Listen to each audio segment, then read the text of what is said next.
Il existe des vérités qui ne sont jamais enseignées à l'école. Des choses trop anciennes, trop complexes, ou tout simplement trop dérangeantes. Vous les croisez peut-être chaque jour. Ils sont juges, artistes, politiciens, médecins, ingénieurs.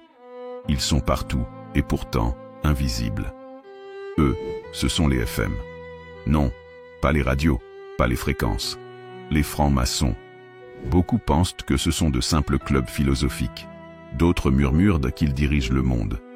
Et puis, il y a ceux qui ont vu des choses étranges. Des choses que vous ne verrez jamais dans un documentaire officiel. Des rituels, des serments, des disparitions.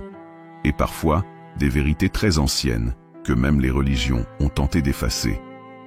Dans cette série exclusive, nous allons plonger ensemble dans les profondeurs de ce que les Quidams ne savent pas sur les FM. Et vous allez découvrir pourquoi cela pourrait tout changer. Accrochez-vous. Ce que vous allez entendre ne s'oublie pas. Et si vous aimez les récits qui secouent, qui troublent, qui remettent en question tout ce que vous pensiez savoir, alors, abonnez-vous à Histoires émouvantes et cliquez sur le pouce bleu. Ce n'est pas une simple vidéo, c'est un passage. Et une fois de l'autre côté, il n'y a plus de retour. La légende commence toujours de la même façon. Un murmure. Un soupir derrière les bibliothèques silencieuses d'une vieille loge écossaise. Un nom gravé dans la pierre que personne ne sait prononcer.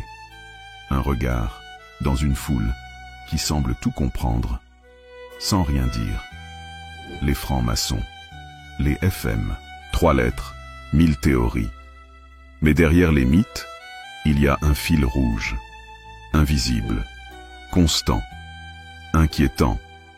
Ce fil rouge traverse les siècles, les civilisations, les langues et les empires. Il relie les bâtisseurs des pyramides aux fondateurs de Washington, les alchimistes du Moyen Âge aux astronautes d'Apollo 11. Mais que relie-t-il vraiment? Et pourquoi si peu de gens s'y intéressent, ou plutôt osent s'y intéresser? Le mystère commence bien avant que le mot franc-maçonnerie n'existe. Pour le comprendre, il faut plonger dans ce que l'histoire a effacé, ou, pire encore, dans ce qu'elle a choisi de ne jamais raconter. Longtemps, on a cru que la franc-maçonnerie était née dans les guildes de bâtisseurs du Moyen Âge. Des artisans libres, instruits, voyageant de cathédrale en cathédrale, porteurs d'un savoir sacré sur la géométrie, l'architecture, la lumière. C'est ce que disent les livres. Mais si l'on regarde de plus près, une chose cloche. D'où vient ce savoir? Comment expliquer que ces hommes, dans une Europe dominée par la pauvreté et l'ignorance, maîtrisaient des calculs si complexes qu'ils défient encore nos ingénieurs modernes? Regardez Notre-Dame, Chartres, Rosslyn, Cologne. Ces édifices n'ont pas été faits au hasard. Chaque colonne, chaque pierre est codée. Chaque mesure cache un symbole. Et ces symboles, on les retrouve bien plus loin, dans les temples d'Égypte, dans les plans de Jérusalem, et même dans les ziggourats babyloniennes.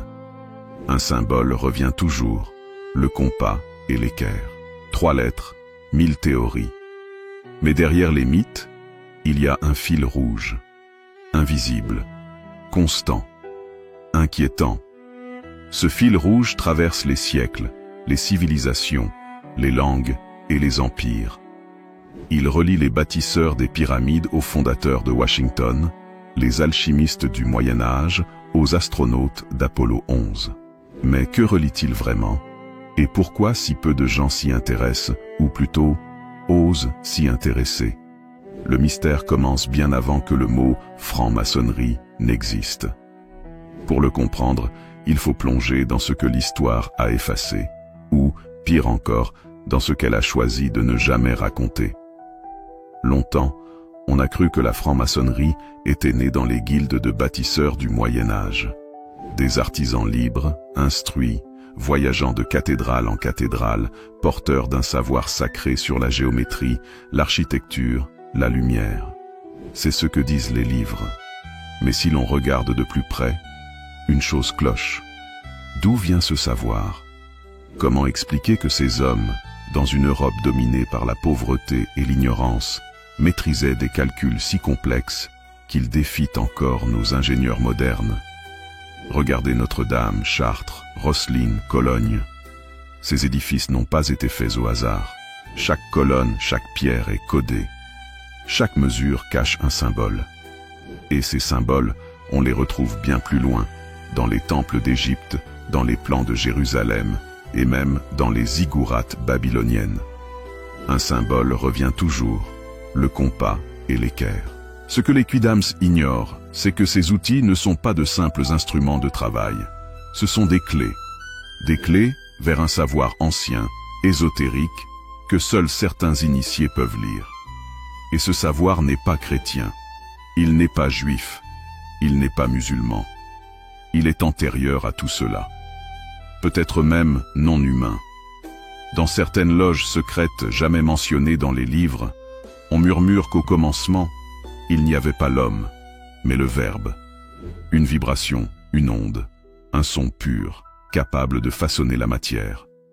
Un son que certaines civilisations anciennes auraient appris à manipuler, l'Égypte, l'Atlantide, la Sumer mythique. Et ce son, les FM disent encore aujourd'hui qu'ils peuvent l'entendre, lorsqu'ils atteignent le 33e degré. Oui, le 33e degré. La plupart des gens croient que la franc-maçonnerie s'arrête à quelques grades symboliques. Mais ce n'est qu'une façade, une couverture.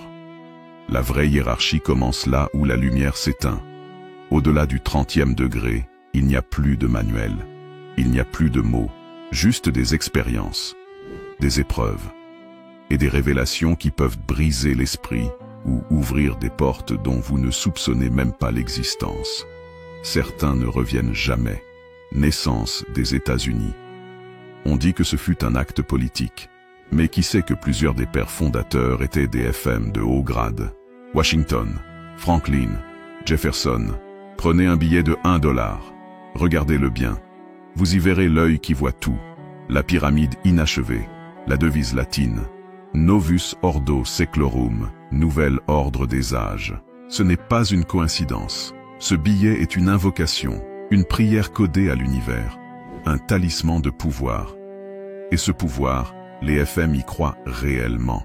Ils l'ont codé dans les fondations de Washington DC, dont le plan suit précisément les constellations. La ville entière est un rituel de pierre. Pourquoi?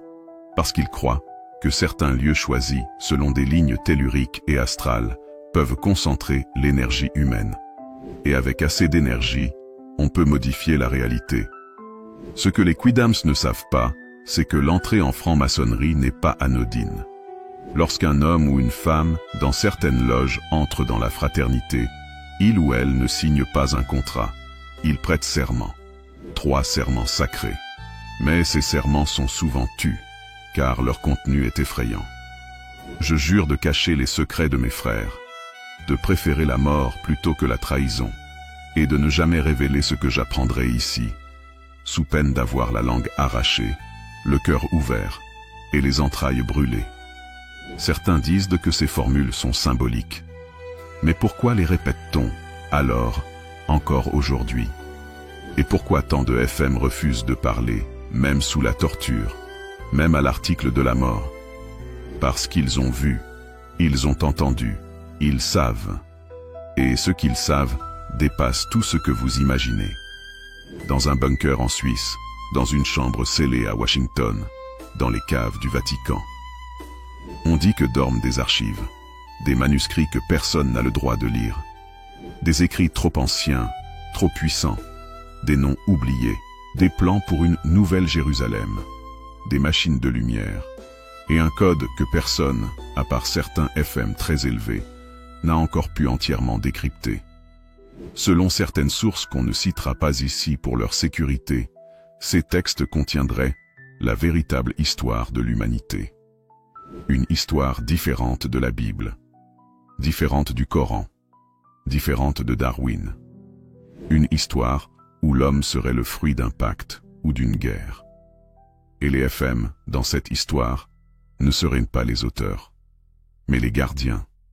Pourquoi vous racontez tout cela? Parce que ce que les Quidams ne savent pas peut les maintenir esclaves. Esclaves d'une version du monde tronquée, contrôlée, aseptisée. Mais une fois que vous comprenez les vrais codes, les vrais symboles, le monde change de visage. Le journal télévisé devient un rituel. Une église devient un temple païen. Un logo devient une incantation. Un monument devient une antenne. Et vous commencez à voir, comme eux. Mais attention, voir, c'est déjà commencer à être tenu responsable. Tout commence par une porte, mais pas une porte comme les autres. Elle n'a ni poignée, ni serrure. Juste une main invisible qui l'ouvre, si vous êtes attendu. Ce que les quidams ne savent pas sur les loges maçonniques, c'est que l'initiation ne ressemble à rien de ce qu'on vous a raconté. Ce n'est pas une réunion d'hommes en tablier discutant de philosophie. Ce n'est pas un club de lecture. Ce n'est même pas une organisation sociale. C'est un rituel, millénaire, théâtral, occulte, et parfois terrifiant. Celui qui entre dans la loge pour la première fois ne sait pas ce qui l'attend. Et pour cause, il entre les yeux bandés. L'initiation commence dans ce qu'on appelle la chambre de réflexion. Une pièce minuscule, souvent souterraine. Pas de fenêtre. Un mobilier rudimentaire, une table, un crâne, du sel, du soufre, une bougie à moitié consumée. Et cette inscription, toujours la même. VITRIOL, Visita Interiora Terrae, Rectificando Inveni Occultum Lapidem. Visite l'intérieur de la terre, et en rectifiant, tu découvriras la pierre cachée. Ce message n'est pas une métaphore, c'est une instruction, car ce qui se passe ici n'est pas un jeu, c'est une descente en soi-même. Un passage symbolique mais réel, de la vie à la mort, et de la mort à une forme de renaissance. Après avoir rédigé son testament moral, le profane ainsi est appelé, le candidat est mené dans le temple. Il est pieds nus, poitrine nue, le genou droit découvert, un câble autour du cou, le cœur battant, les mains tremblantes. Il frappe 3 coups, et la porte s'ouvre. Ce qu'il voit alors, ou plutôt ce qu'il sent, restera gravé à jamais dans sa mémoire. Les maîtres sont là, en cercle, en silence. Le grand maître prononce une formule ancienne. Qui va là? On répond. Un homme libre, de bonnes mœurs, demandant la lumière. Mais cette lumière n'est pas celle qu'on imagine. Le postulant doit traverser 3 épreuves symboliques, censées représenter les 3 éléments. La terre, l'eau, le feu. Et parfois, dans certaines loges plus anciennes ou plus secrètes, un 4e élément, l'air, symbolisant l'esprit. Épreuve de la terre. Le candidat est placé dans un espace sombre, avec une voix qui lui parle de sa petitesse, de sa vanité, de sa mort prochaine. Il touche la poussière, le sable, les ossements. Il doit affronter l'idée de sa propre fin. Épreuve de l'eau. Il traverse un bassin symbolique. On lui demande s'il est prêt à se noyer dans les mystères. Certains anciens rites allaient jusqu'à immerger partiellement le postulant dans un silence glacial. Épreuve du feu.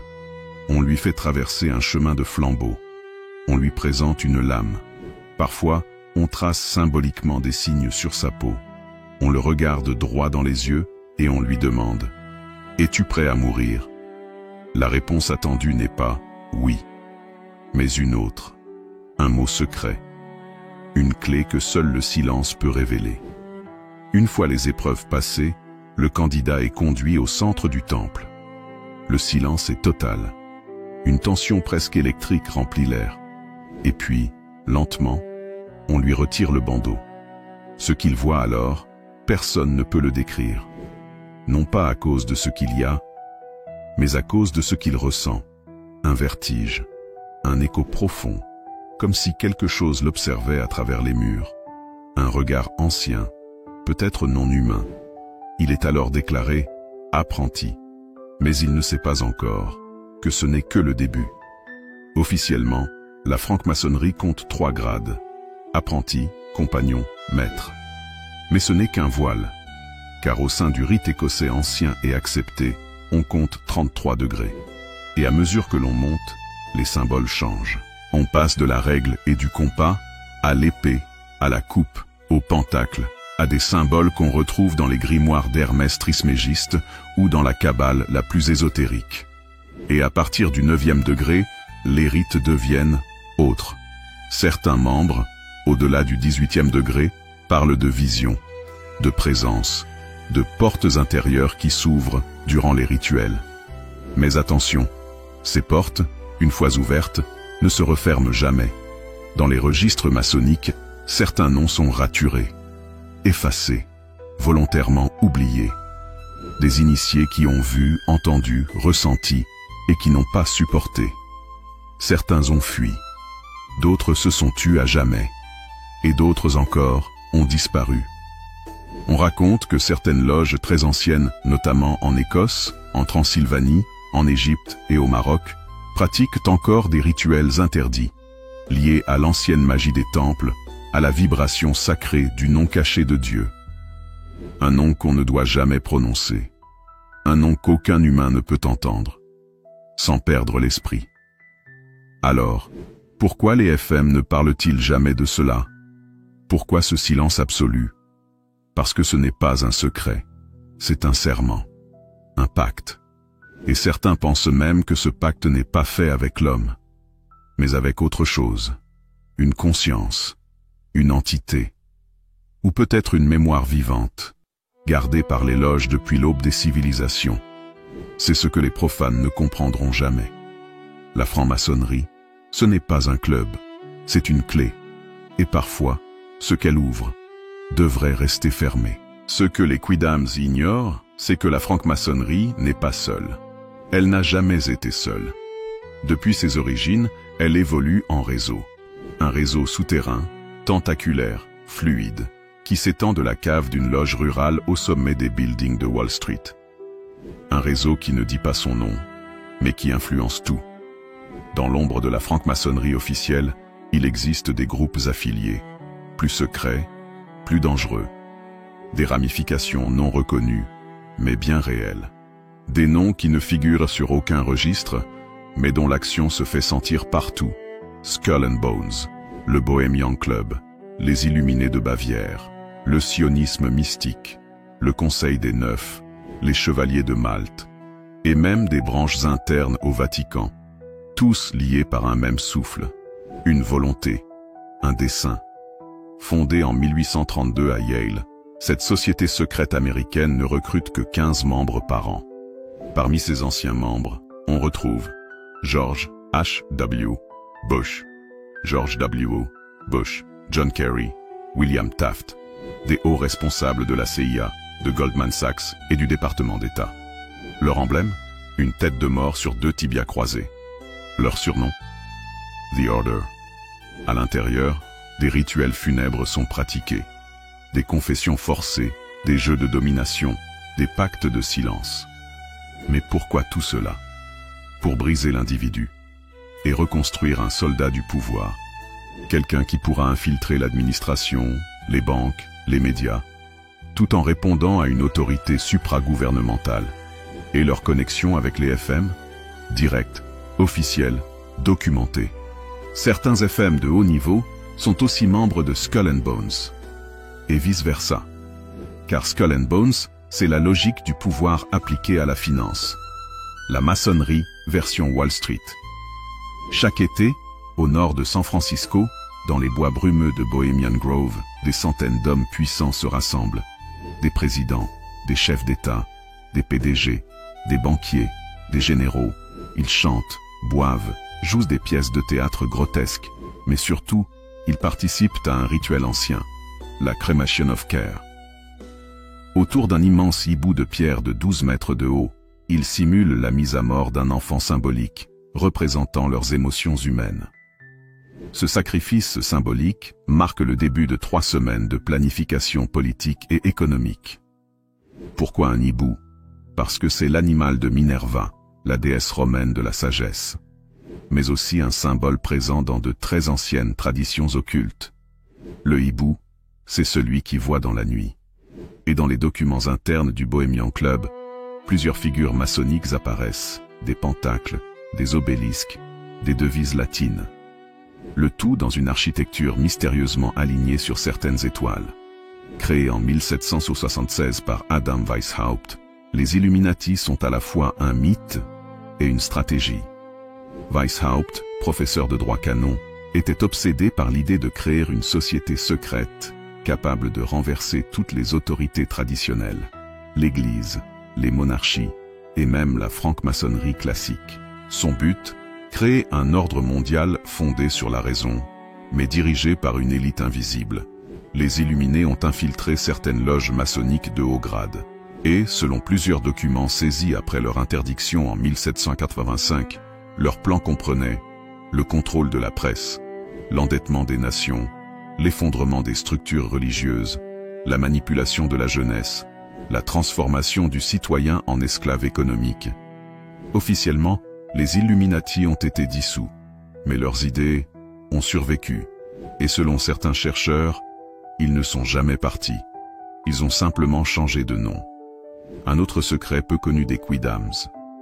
Il existe des tensions profondes entre la franc-maçonnerie et le Vatican, mais aussi des connexions cachées. En 1982, un scandale secoue l'Italie. L'affaire de la loge Propaganda du P2. Cette loge maçonnique clandestine regroupait des cardinaux, des officiers, des magistrats, des mafieux, des agents secrets. Son but, instaurer une dictature en Italie par un coup d'État silencieux. Elle avait infiltré jusqu'à la Banque du Vatican, et son chef, Licio Gelli, était maître maçon du 33e degré. Plus troublant encore, certains ordres catholiques comme les Chevaliers de Malte entretiennent des liens étranges avec certaines loges ésotériques. Des cérémonies communes, des symboles partagés, des alliances secrètes. Pourquoi ? Parce que le véritable pouvoir ne se partage pas, il se transmet. Et ceux qui veulent le contrôler doivent parfois fusionner des forces ennemies. Quand vous regardez un film hollywoodien, vous voyez peut-être une fiction, mais certains voient une liturgie. Regardez les décors, les noms, les cadrages, les plans. Vous y verrez des pyramides, des yeux, des étoiles à 5 branches, des rituels filmés, des formules cachées. Car Hollywood, depuis ses débuts, a été influencé par des initiés. Walt Disney, Frank Masson, Stanley Kubrick, obsessionné par les sociétés secrètes. George Lucas, inspiré par les mythes gnostiques. Même les studios eux-mêmes, dans leur architecture, reprennent des modèles de temples. Et le plus troublant, c'est qu'on retrouve parfois les mêmes proportions, les mêmes alignements, que dans certaines loges maçonniques européennes. Et puis il y a MK Ultra, un projet réel, déclassifié, de la CIA, visant à contrôler l'esprit humain par hypnose, drogue, ondes, symboles répétitifs. Certains affirment que des techniques de conditionnement sont utilisées dans les clips musicaux, les films, les jeux vidéo, et qu'elles sont directement inspirées de rituels initiatiques. Ce que les Quidams ne réalisent pas, c'est que ces groupes ne sont pas séparés. Ils collaborent. Une réunion à Davos ? Regardez la liste des participants. Vous y trouverez des FM, des membres de Skull and Bones, du Bohemian Club, du Bilderberg Group, du FMI. Une décision prise à l'ONU ? Cherchez les anciens liens des rédacteurs. Beaucoup ont fréquenté des loges ou des universités contrôlées par elles. Une guerre économique ? Regardez les banques centrales. Elles sont souvent dirigées par des hommes initiés. Pourquoi ? Parce qu'ils obéissent à une logique supérieure.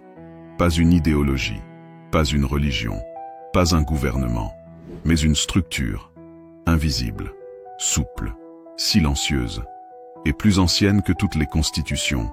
Et si la majorité de vos choix, de vos émotions, de vos croyances, était influencée par des forces invisibles? Et si, dès l'école, vous étiez orienté vers des modèles mentaux, des codes de langage, des idées reçues créées non pas par le hasard, mais par des initiés? Ce que les Quidams ne savent pas, c'est que la franc-maçonnerie et ses ordres affiliés ne cherchent pas seulement à gouverner. Ils veulent créer un monde, pas un monde extérieur, un monde mental. Ils veulent reprogrammer la perception humaine. Et pour cela, ils utilisent 3 leviers. Le verbe, les mots, les noms, le langage. Le symbole, l'image, l'architecture, le design. Le son, la vibration, le rythme, la fréquence. Dans la tradition hermétique base des enseignements ésotériques maçonniques, le Verbe est créateur. Au commencement était le Verbe, dit Jean 1:1. Mais ce n'est pas une simple figure de style. Les anciens initiés savaient que certains mots ont un impact vibratoire réel. Prenons des exemples modernes. Pourquoi certains termes comme liberté, progrès, crise, sécurité sont répétés en boucle dans les médias? Parce qu'ils sont porteurs d'énergie émotionnelle. Pourquoi les grandes multinationales ont des noms courts, souvent avec un double sens? Apple, Amazon, Meta, Oracle. Parce que le nom est un sceau, un code, une clé d'accès à la psyché collective. Et cela vient directement des enseignements kabbalistiques et rosicruciens intégrés dans certains rites maçonniques. Certains mots, lorsqu'ils sont répétés dans un certain ordre, à une certaine cadence, modifient l'activité neuronale. C'est ce qu'on appelle aujourd'hui la programmation neurolinguistique. Mais dans les loges occultes, on l'appelle tout simplement la science du verbe. Pourquoi retrouve-t-on toujours les mêmes symboles dans les grandes institutions? Les billets de banque, les œuvres d'art, la pyramide, l'œil, le compas, le pentacle, le phénix, le labyrinthe. Parce que ces symboles parlent directement à l'inconscient. Carl Jung lui-même, qui a étudié la symbolique maçonnique, affirmait que ces formes activent des archétypes dormants. Ils éveillent en nous des souvenirs anciens, des structures mentales préfabriquées. Par exemple, un triangle point en haut, Pama, aspiration spirituelle. Un triangle point en bas, incarnation, matière. Un œil, vigilance divine. Ou surveillance occulte. Une spirale, mouvement infini, hypnose.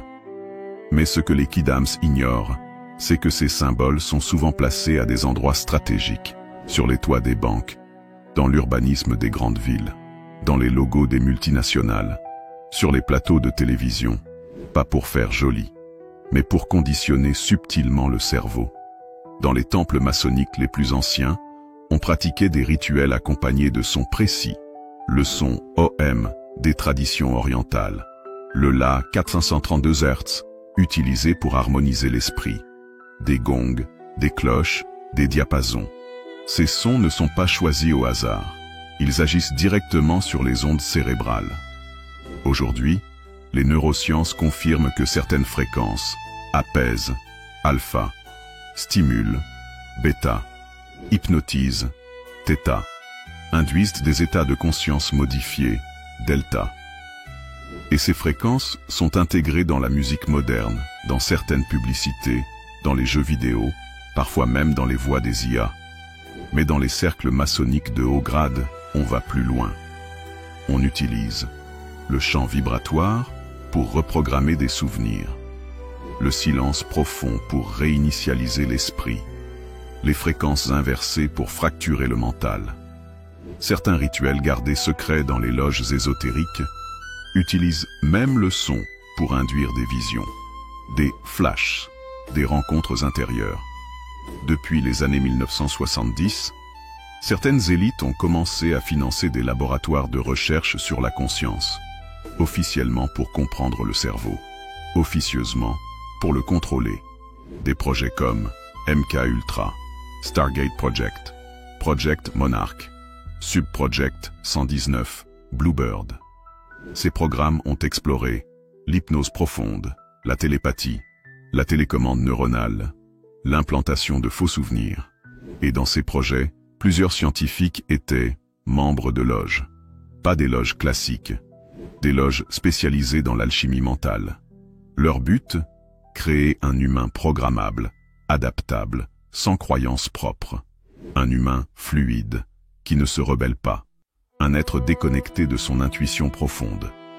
Quand on observe le monde moderne, on remarque une perte de repères, une confusion des valeurs, une guerre du langage, une saturation d'images, une manipulation émotionnelle constante.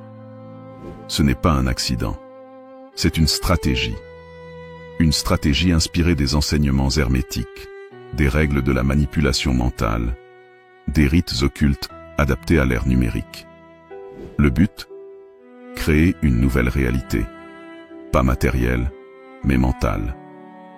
Les initiés l'appellent parfois le grand œuvre invisible.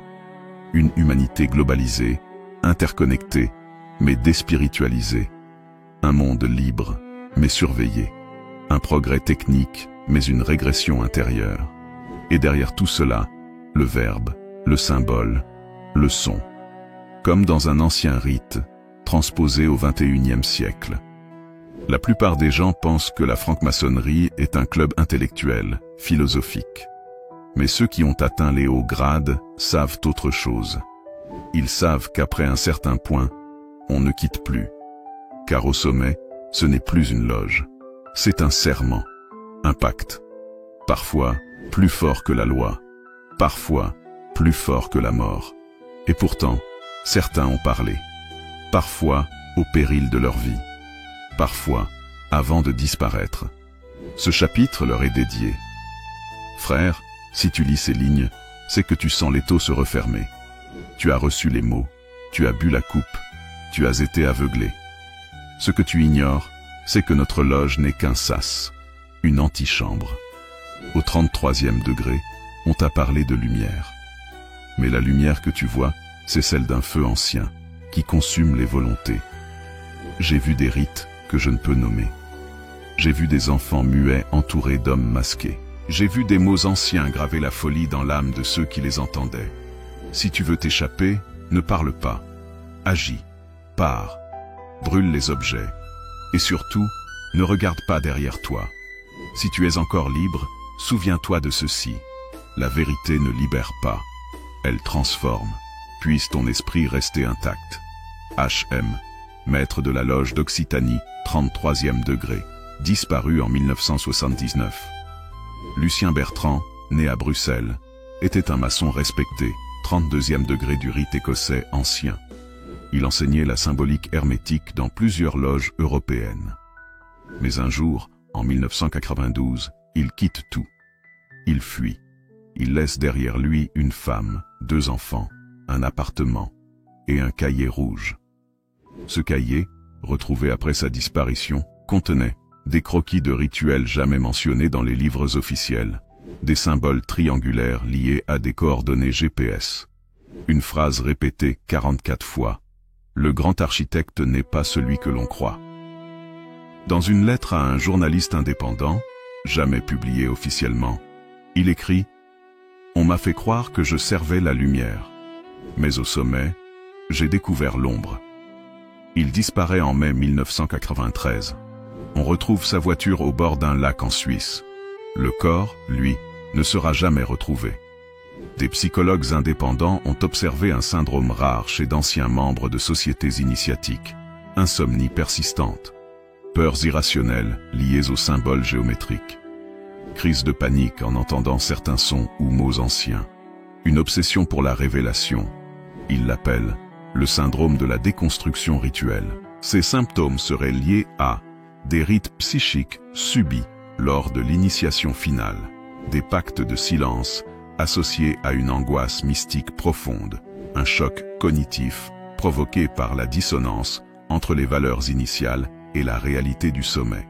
Certains de ces anciens initiés vivent aujourd'hui sous pseudonyme, parfois dans des monastères, souvent isolés. Certains refusent de parler, d'autres chuchotent, mais ils ont tous un point commun. Ils affirment que ce qu'ils ont vu pourrait briser le monde, ou l'éveiller. En 2016, un fichier mystérieux fait surface sur le dark web. Intitulé EGA-VR13.RVX, il est encrypté, mais le mot de passe fuite quelques jours plus tard, Veritas. À l'intérieur, on découvre des vidéos de rituels filmés en contre-plongée, des enregistrements de voix en langues anciennes, des listes de noms, codés mais recoupés par des enquêteurs indépendants. Une séquence troublante montrant une carte du monde avec des points lumineux. Chaque point correspond à une loge de haut niveau. Mais surtout, un fichier texte. Nous ne sommes pas là pour contrôler le monde. Nous sommes là pour éviter qu'il ne se contrôle lui-même. Le chaos engendre le besoin d'ordre. Nous sommes cet ordre. Quelques heures après la fuite, les fichiers sont effacés de tous les serveurs. Les forums qui en parlaient sont désindexés. Certains comptes supprimés. Un admin connu sous le nom de Athanor93, qui avait tenté de décrypter le code, est retrouvé mort dans un parc 2 semaines plus tard. Il existe un mythe ancien dans certaines traditions gnostiques, le mythe du sceau brisé. Il dit qu'un homme qui découvre la vérité interdite perdra son nom, mais retrouvera son essence. Ce mythe circule aussi dans certaines loges maçonniques hermétiques sous forme de paraboles. Celui qui ose soulever le voile sans y être invité ne verra pas le monde, mais le néant derrière le monde. Et pourtant, certains résistent. Des loges dissidentes existent. Des maçons rebelles ont quitté les temples pour fonder des cercles de réparation. Ils parlent de rétablir la vraie mission initiatique, revenir à la connaissance sacrée, non au contrôle, transmettre une sagesse, pas un système. Mais ils restent peu nombreux, et surtout, très discrets. Car ils savent qu'en brisant le cercle, ils dérangent l'équilibre. Non, vous n'êtes pas impuissant. Oui, ce savoir est ancien, mais ce n'est pas une condamnation. Il existe une liberté intérieure que même les structures les plus puissantes ne peuvent contrôler. Cette liberté commence par apprendre à voir les symboles, reprendre le contrôle de ses pensées, s'exposer à des sources multiples, s'éloigner des circuits hypnotiques de l'information, cultiver le silence, l'intuition, la verticalité, et surtout, transmettre, partager, éveiller. La vérité ne nous libère pas si elle reste secrète. Elle doit circuler. Ce que les quidam ne savent pas sur les FM, ce n'est pas simplement une histoire de loge, de compas et d'architectes. C'est une histoire de l'âme humaine, de son endormissement ou de son éveil. Si vous êtes encore là, à cet instant précis, ce n'est pas un hasard. C'est que vous avez choisi, comme peu de gens le font, d'aller au-delà du visible, d'oser regarder là où beaucoup ferment les yeux, de suivre ce fil invisible qui relie l'histoire, le mystère, et peut-être même une part de vous-même. Merci. Merci du fond du cœur d'avoir pris ce temps précieux pour écouter, réfléchir, ressentir. Merci d'avoir eu le courage de vous questionner dans un monde qui cherche souvent à imposer des réponses. Merci d'être là, non comme un simple spectateur, mais comme un chercheur de sens, un esprit curieux, éveillé, peut-être un peu plus libre qu'avant. Votre présence donne un sens à ce travail. Et si cette série a éveillé ne serait-ce qu'une pensée en vous, alors elle a accompli ce pourquoi elle a été créée. N'hésitez pas à partager dans les commentaires ce que vous ressentez, ce que vous avez appris ou ce que vous avez vu entre les lignes. Vos mots comptent. Ils nourrissent cette communauté d'esprits sincères et sensibles. Abonnez-vous à Histoires émouvantes pour ne pas manquer les prochains récits, aussi intenses, aussi profonds, parfois troublants, mais toujours porteurs de vérité. Et si cette vidéo vous a parlé, laissez un like. C'est bien plus qu'un clic. C'est un signe silencieux que nous ne sommes pas seuls. Encore merci. Prenez soin de vous. Gardez votre lumière allumée, et à très bientôt pour de nouvelles vérités qu'on ne raconte pas dans les livres. À vous, chercheurs d'ombres et d'étoiles. Merci.